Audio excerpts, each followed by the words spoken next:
Hi, so I made a mind map on Richgels paying attention to language. In this article, he mentioned different aspects of language which he called formal and non-formal. Under formal, we have phonology, morphology, syntax, and semantics.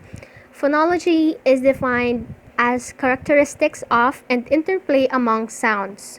So it includes all sounds in language, and at the largest scale would be intonation. Richgels says that intonation is very important to pay attention to because spoken language is very rich in intonation, and through intonation we can distinguish questions from statements. He also said that for the longest time, the study in phonology focused on the smallest scale, which are the phonemes or features of phonemes. And as you can see in my mind map, Richgels says that this is called phonetic awareness. It is not the only thing that makes up a language, although it is very important and it is necessary in the beginning of reading and writing. It won't be sufficient to only pay attention to the phonetic awareness of children to have a gauge on their literacy. The next one is morphology. So this is defined as the architecture of words and word parts. So this is the study of the internal structure of words, which are made of morphemes.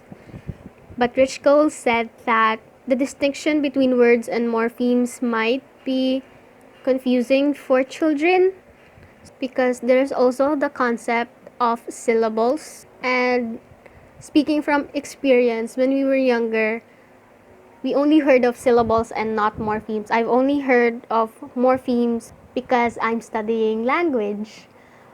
Yeah, morphemes are single units of meaning, while syllables are units of pronunciation that may or may not be morphemes. The next one is syntax, which is sentence structure. So here we see the arrangement of words and phrases to create sentences. So here Richgels says that, and I quote, exposure to complex sentence structures in their reading helps elementary school children to acquire competence with those structures, and increased syntactic competence helps them to read better. And then the last part of the formal aspects of language would be semantics, which are word meanings and word choices.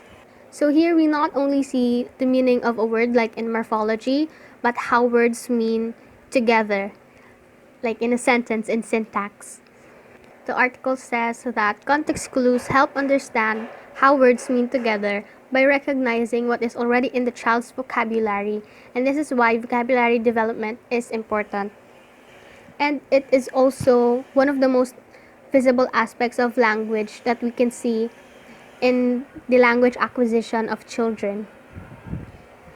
Now, I connected this to pragmatics, which is not given under the formal aspects of language, but it is technically the study of how context affect meaning.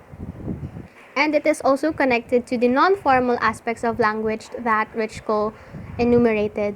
So in the non-formal aspects of language, we have functions of language, mechanics of conversation, and story structure. And the functions of language gave Halliday 7 functions of language, which I think will be discussed by a different reporter in detail. But he did note that some of these touch on pragmatics. Conversation is another aspect that touch on pragmatics because they are the manifestation of how children use their linguistic knowledge in day-to-day life. So here he says that children know how to open a conversation and knows the mechanic of turn taking and even the use of definite and indefinite articles to keep track of information that has been given before or in the new ones. And then fillers, the use of fillers to keep a turn, which is basically to indicate that you are not done talking. So Richgels differentiated conversation with written language in terms of meaning making, because in written language there's a certain disconnection um, from the writer to the reader because it exists in its own context. And finally, we have story structure, which is basically extended discourse or conversation. Here, Richgels mentioned topic styles. The topic associating style is scene, when they elaborate lengthy, creative, and entertaining stories valued in their home culture.